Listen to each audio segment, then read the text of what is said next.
Hidup akan terasa susah ketika kita tidak pernah mensyukuri apa yang kita miliki. Setiap hari kita selalu melihat milik orang lain dengan rasa iri hati. Kejahatan dan dosa dimulainya dari iri hati. Ketahuilah, iri hati sangat merusak hubungan, mengacaukan rancangan Tuhan atas kita, dan juga bisa menghancurkan hidup kita. Ensiklopedia mendefinisikan iri hati sebagai suatu emosi, yaitu perasaan tidak puas atau rasa ingin terhadap kelebihan orang lain seperti harta, posisi, prestasi, perhatian, kekuasaan, kebahagiaan, dan sebagainya. Tetapi Alkitab menyatakan iri hati bukan sekedar suatu emosi negatif, melainkan dosa. Adam dan Hawa iri dengan kemahatauan Allah sehingga mereka memakan buah pengetahuan baik dan jahat yang dilarang Allah. Kain iri terhadap Habil karena Allah berkenan atas persembahannya sehingga Kain kemudian membunuh adiknya. Saudara-saudara Yusuf iri kepadanya karena ayah mereka Yakub lebih menyayangi Yusuf sehingga akhirnya mereka menjualnya. Saul iri kepada Daud yang berhasil membunuh Goliat dan banyak musuh Israel, sehingga rakyat memuji-muji Daud lebih dari Saul. Lalu, karena rasa iri, Saul mencoba membunuh Daud berkali-kali.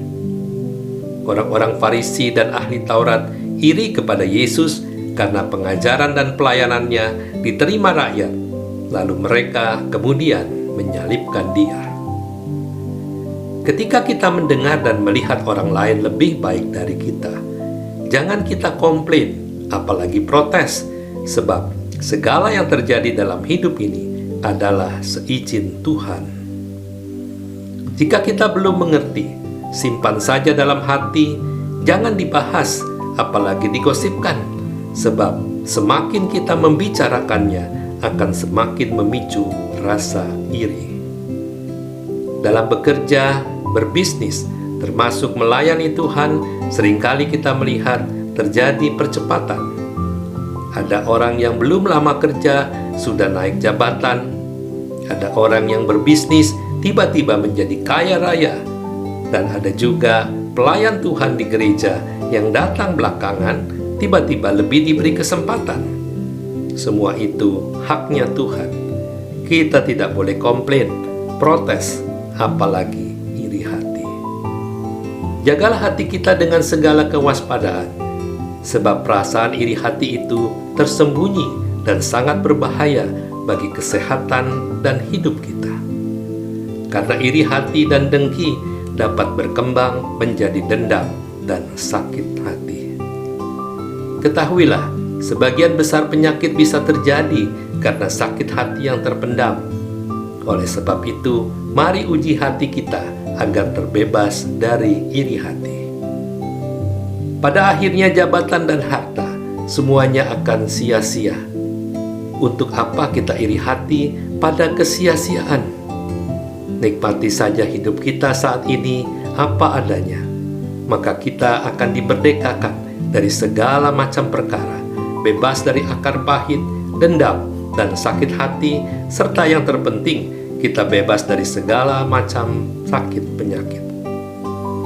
Iri hati adalah salah satu perbuatan daging seperti yang tertulis dalam Galatia 5 ayat 19-21. Dan barang siapa melakukan hal-hal yang demikian, ia tidak akan mendapat bagian dalam kerajaan Allah. Saudara, stop ngurusin perkara yang sia-sia. Jika kita terlalu sibuk urusi iri hati, benci, dan dengki, hidup kita pasti akan susah. Mari bawa hati dan pikiran kita kepada hal-hal yang bersih dan kudus. Maka damai sejahtera dan sukacita Allah akan memenuhi hati.